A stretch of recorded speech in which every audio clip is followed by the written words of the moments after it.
আজকে আমি আর আমার এলাকার ছোট ভাইরা চললাম হাওরের পথে। গন্তব্য নিকলি, মিঠামইন, অষ্টগ্রাম।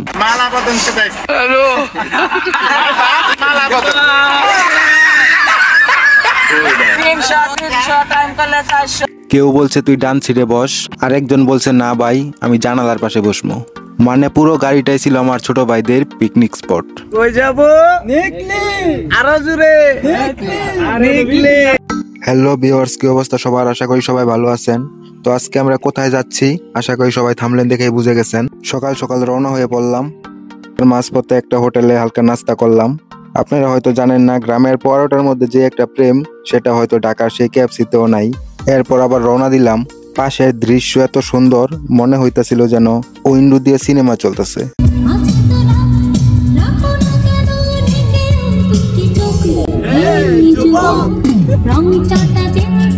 হঠাৎ একটা জায়গায় আমাদের সুন্দরী রমণীরা আটকাই দিল, আর এই ফাঁকে আমার বন্ধু একজনের সাথে মালা বদল করে নিল।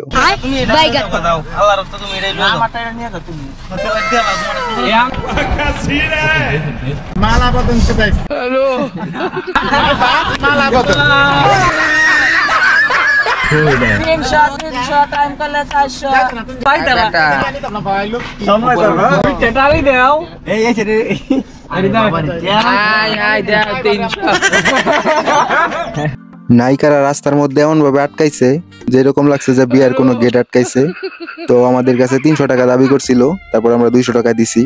তো অনেকে এদের টাকা দিতে চান না, আবার অনেকে এদের দেখলে ভয় পান। এই জায়গায় ভয় পাওয়ার কিছু নাই, কারণ এরা হচ্ছে তৃতীয় লিঙ্গের মানুষ। এদের জীবনটা অন্যরকম, আমাদের জীবনের মতো না। আর সরকার থেকে বলা হয়েছিল যে এদের নাকি সব জায়গায় কাজ দেওয়া হবে, কিন্তু আসলে এদের কাজে নেওয়াই হয় না। আর আমরা যদি এদের সহযোগিতা না করি তাহলে এদের চলাফেরাটা অনেক কষ্ট হয়ে যাবে। তাই রাস্তাঘাটে দেখা হলে যে যা পারি কিছুটা সহযোগিতা করি, কারণটা হচ্ছে ভাই এরাও মানুষ।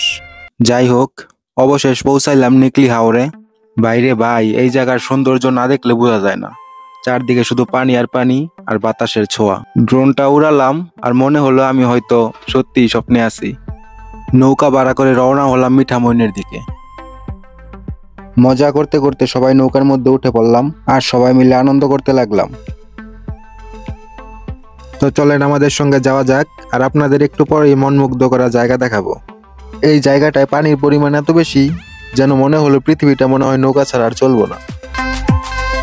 এই দিকে আবার আমি প্রকৃতির একটু ফিল নিতে চাইছিলাম, কিন্তু বিশ্বাস করেন ভাই, মাঝপথে এসে একটা ভয় ঢুকে গেছিল। যদি বড় কোনো নৌকা এসে ধাক্কা মারতো তাহলে তো কেল্লা পথে।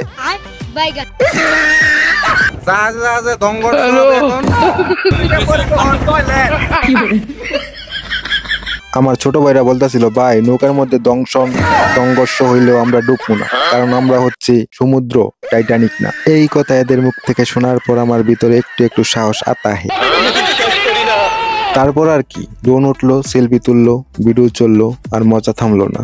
নৌকাটা বাবির বরাবর করে আমরা নৌকা থেকে নামা শুরু করলাম।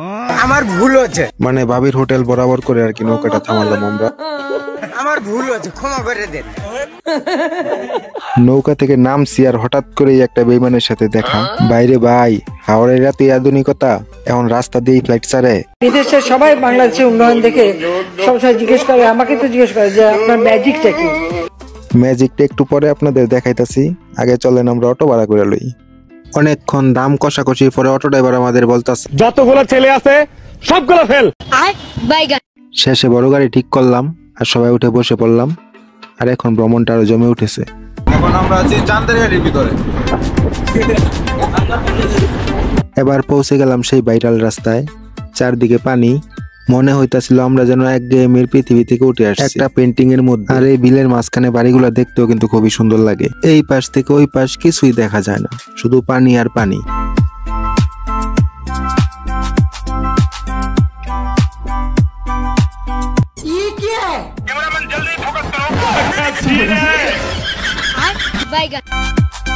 বিলের মাঝখানে এই বাড়িগুলো যেন প্রকৃতির কোলে এক টুকরো স্বপ্ন।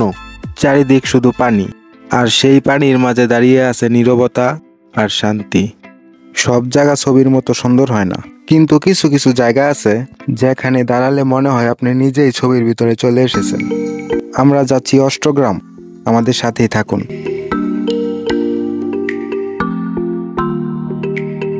অষ্টগ্রাম নামলাম, হাসলাম, খাইলাম, সেই বাইক। শুধু বলে না, অনুভব করে। কিন্তু হ্যাঁ, তাহলে ম্যাজিক কিছু নাই এখানে।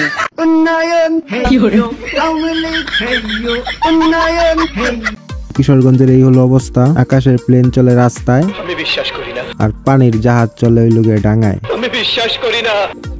জালমুড়ি বানাইতেছে আমার বন্ধু। বন্ধু কত করে বাঁচতেছ?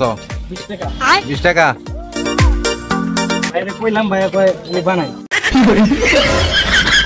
ভাই ঘোরাঘুরি করো, প্রকৃতির মাঝে সময় কাটাও।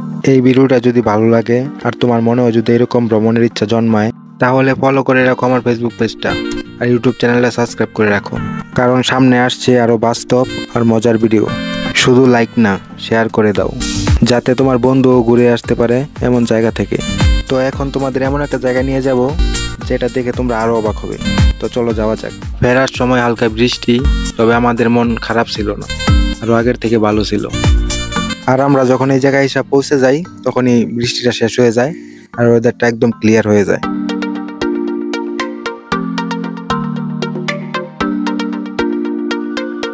অনেকের এই জায়গাটা সম্বন্ধে আসলে আইডিয়া নাই। আসলে এই জায়গাটা একটা দ্বীপের মতন, তো অনেকেই জানে না। তো চলেন দেখা যাক কিরকম দ্বীপ এটা।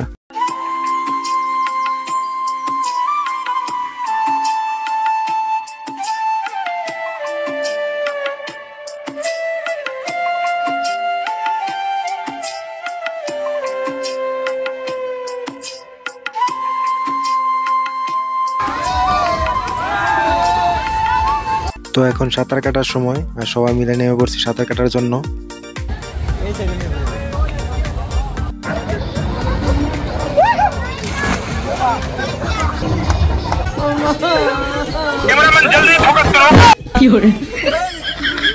তো সবাই ভালো থাকবেন, আজকের মতো এই পর্যন্তই। তো দেখা হবে নতুন কোনো জায়গায়, নতুন কোনো ভিডিওতে। তো আমার ফেসবুক পেজটা যারা যারা ফলো করে নেয় তারা ফলো করে দিবেন, আর যারা যারা এখন ইউটিউব চ্যানেলে সাবস্ক্রাইব করেন নাই তারা সাবস্ক্রাইব করে দিবেন। ধন্যবাদ সবাইকে।